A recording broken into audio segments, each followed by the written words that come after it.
जीवन में आस्था, श्रद्धा और इबादत बहुत जरूरी है क्योंकि यही चीजें हैं जो इंसान को गुनाहों के रास्ते पर जाने से रोकती हैं और इंसान के अंदर इंसानियत बनाए रखती हैं। यह आस्था जब एक निश्चित दायरे से आगे बढ़ जाती है तो अंधविश्वास में बदल जाती है। हम पढ़े लिखे होकर भी ये भूल जाते हैं कि जहाँ चमत्कार होता है वहीं अंधविश्वास होता है। अंधविश्वास एक ऐसी बला है जिसके चक्कर में इंसान अगर एक बार पड़ जाए तो ताउम्र इस दलदल से बाहर नहीं निकल पाता है। इसकी कहानी भी कुछ इसी प्रकार है। तो नमस्कार साथियों, कैसे हैं आप? मैं हूँ आरची, आज फिर एक नई घटना के साथ। ये कहानी शुरू होती है तमिलनाडु के चेन्नई से। पेरूबक्कम के अंतर्गत एक नगर आता है जिसका नाम है करुणानिधि। इसी करुणानिधि में नागराज जी रहते हैं। नागराज जी प्राइवेट नौकरी करते हैं। उनकी पत्नी है और एक छोटी सी बेटी है। वो अपनी बेटी को बड़ी ही अच्छी तरह से पढ़ाते लिखाते हैं। पहले स्कूल के बाद कॉलेज, कॉलेज के बाद डिग्री कॉलेज। जब बेटी की पढ़ाई पूरी हो जाती है तो बेटी कहती है कि पिताजी, अब मैं पैसा कमाने में सक्षम हूँ, मेरी इच्छा है कि मैं IT सेक्टर में नौकरी कर लूँ।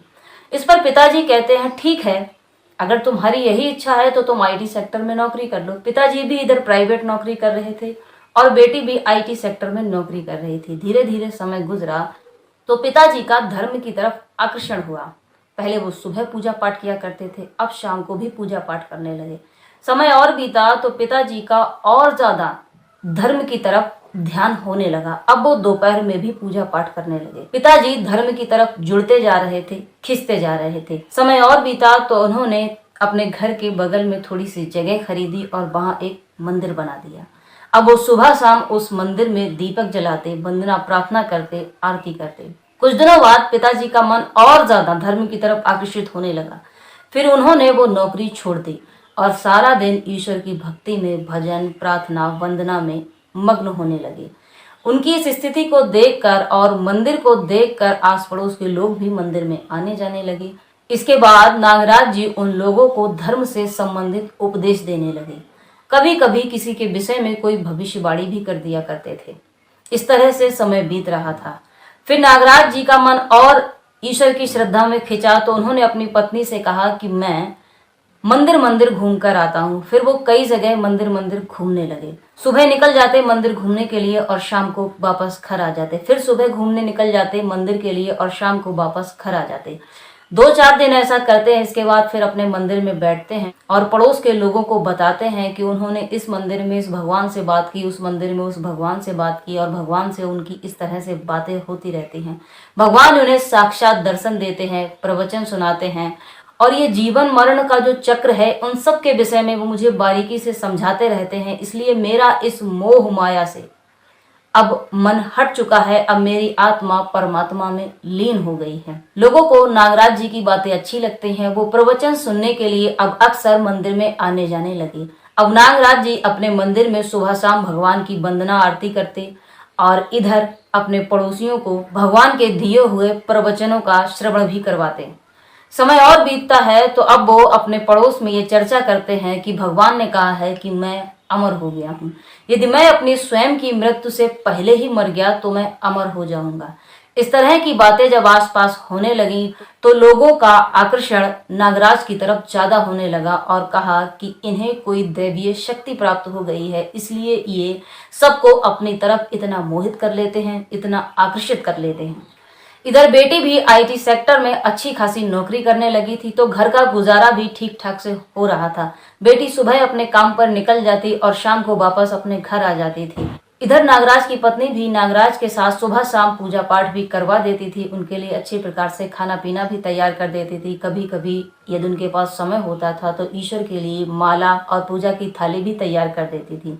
इस तरह से नागराज की जिंदगी अच्छी खासी गुजर रही थी और मंदिर में पड़ोसियों का आना जाना लगातार बना हुआ था। अब ये बात थोड़ी और फैली तो आसपास के नजदीक के एरिया के लोग भी उस मंदिर में आने जाने लगे। वो मंदिर फेमस होने लगा। नागराज को अब लोग स्वयंभू भविष्य वक्ता कहने लगे। इस नाम से नागराज प्रसिद्ध होते जा रहे थे और वो लोगों के जीवन से संबंधित कुछ बातें भी लोगों को बताते रहते थे। 16 नवंबर 2021 को नागराज जी अपनी पत्नी से कहते हैं कि उनके सीने में दर्द हो रहा है और भगवान ने उनसे कहा है कि वो अमर हैं। यदि मुझे मेरी मौत आने से पहले मैं समाधि ले लूं तो हमेशा हमेशा के लिए अमर हो जाऊंगा। इस पर पत्नी इस बात के लिए उन्हें सहमति नहीं देती है और मना कर देती है। सारी रात उनके सीने में दर्द होता रहता है।